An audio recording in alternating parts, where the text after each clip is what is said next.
So I've been told that in order to play the blues, you need to learn the minor pentatonic scale, maybe the blue notes, a few licks, and just experience will make you a great blues player. That's not true. There's a fundamental thing that you need to add to your pentatonic scale. All the great players do it, and if you don't, you're never gonna progress past that, bedroom, I'm a blues player type of thing.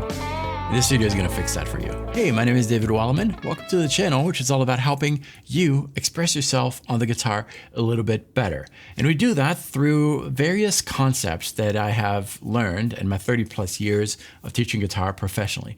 Now, really quick, before we get into this topic, in the description of this video, I have a free blues workshop. In the workshop, I share with you the stuff that I can't share with you in this 10-minute video. Check it out after this one. I think you're really gonna like it, and it's completely free. I'll see you in the workshop. But for now, let me show you that thing that is missing from most players. It's really gonna make a difference. All right, so what is that thing that is missing from the pentatonic scale? Well, in order for you to fully understand, let me take you back to 1998. At the time, I had been playing guitar for about 5 years, and there was this big national guitar contest ran by a famous guitar school in France and a bunch of players. And long story short, I made it to the final. So they flew me and the other finalists in Nancy, France for the big final to see who won. And there were two things the finalists were supposed to do in front of the judges.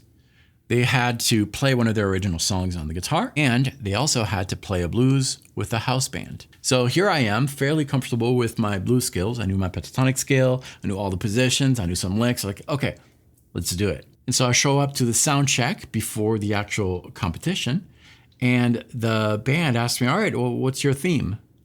What are you talking about? I guess I missed that in the fine print, but I was supposed to come up with a blues theme, and we were going to perform that tune. I didn't know anything about blues themes. I thought, well, playing the blues is just, like I told you earlier, pentatonic scale, licks, full of feeling, let's go. So I was really perplexed. I went back to the hotel room before the final and I started thinking about a theme. A few hours later, I show up at the venue. The room was packed. Here we go. I performed my song, no problem. Here comes the blues, and although it sounded like, yeah, your typical blues, I didn't win the contest. That led me on a path of thinking about themes. What makes a theme a theme? And I didn't get the answer until 2 years after that. I was in music school, and we had group guitar lessons. During that semester, we were studying the blues, and our teacher gave us this really interesting assignment. He asked us to write a simple blues guitar solo. But there was a twist. We were to perform that solo in front of the rest of the class without the backing track. And the idea was to let the students hear the backing track, the chords, without needing the chords. And that's when it clicked. Those two events, me at that contest where I was supposed to come up with a theme, and me in music school, just came together. You and I are gonna do that assignment together, and we're gonna discover that missing thing. We're going to start with the chords that we need to eliminate later on, but we're going to start with the chords, and then we'll try to come up with a solo that fits those chords. Let's say that we're working in A. Got an A7 chord. That's the 1.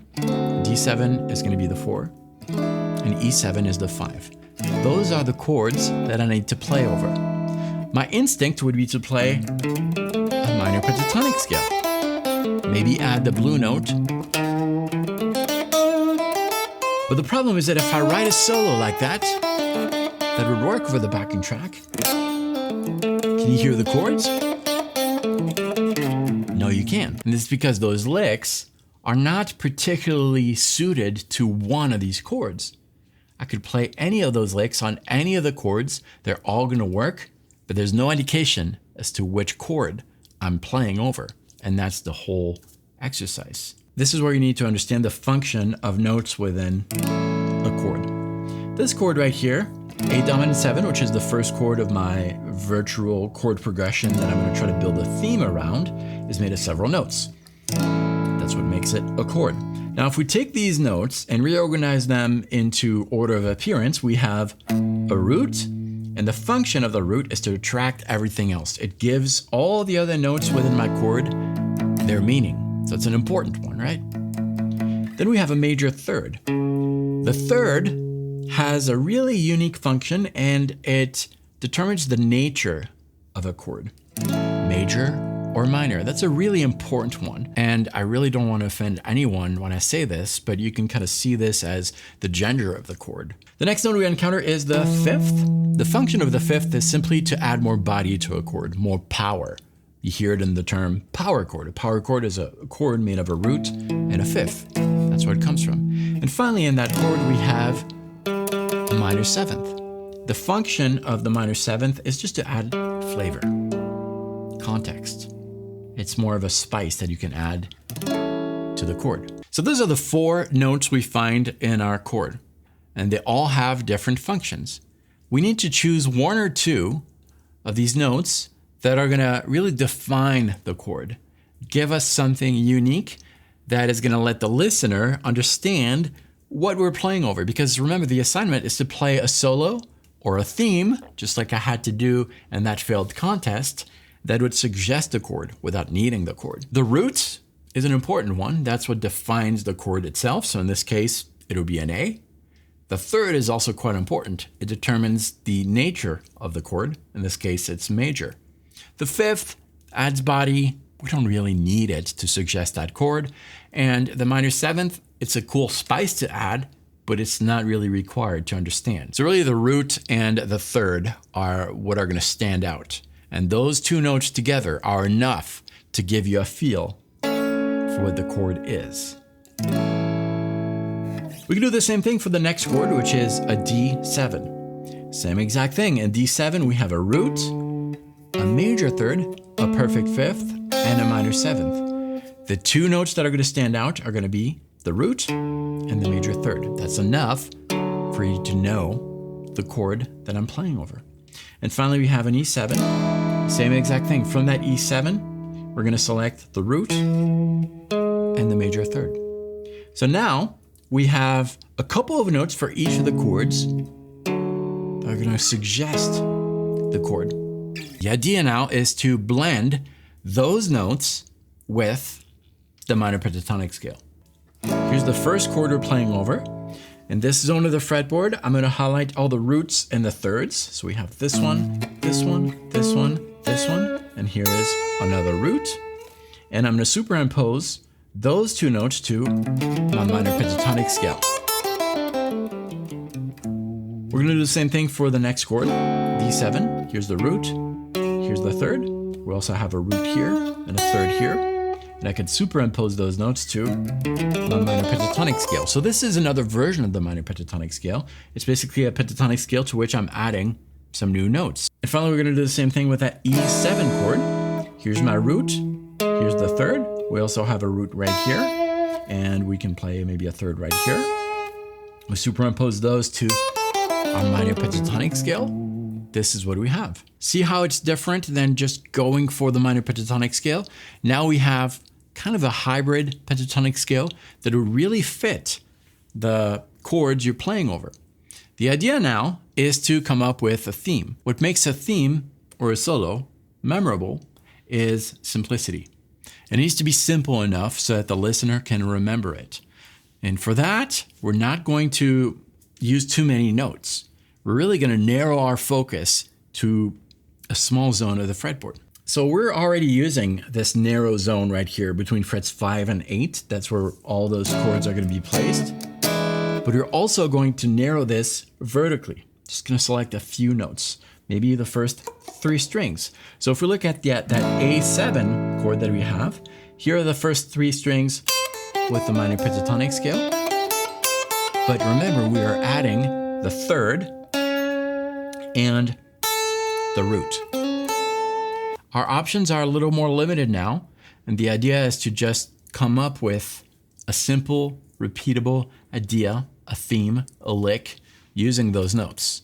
As you explore this piece of a scale that has built in the important part of the chord, you're going to land on something kind of interesting. It's still going to have the flavor of that minor pentatonic scale, but it's going to sound a little more refined and a lot closer to that chord.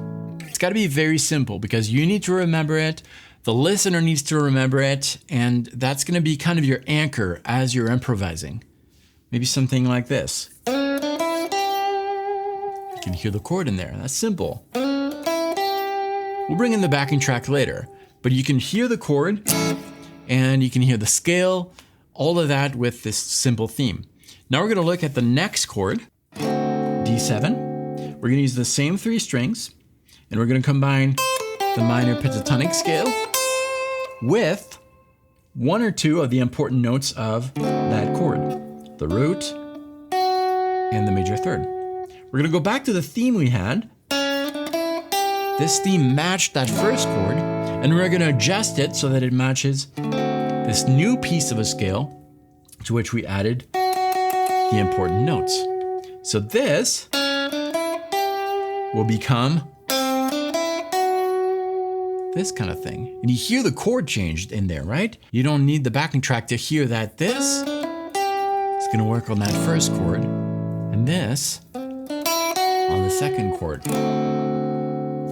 We just need to add that third chord to the mix. E7, same exact thing. I'm going to take that piece of the minor pentatonic scale on strings 1, 2, and 3. That doesn't change, but what changes is the chord. So now I'm just going to adapt this idea so that it includes the notes that really make this third chord stand out. Maybe something like this. You can really hear that chord there. We now have 3 very simple thematic ideas that truly match the 3 chords of our blues chord progression. And this is going to help you come up with themes like I had to do in that failed contest, but also when you improvise, because you are no longer tied to the pure minor pentatonic scale.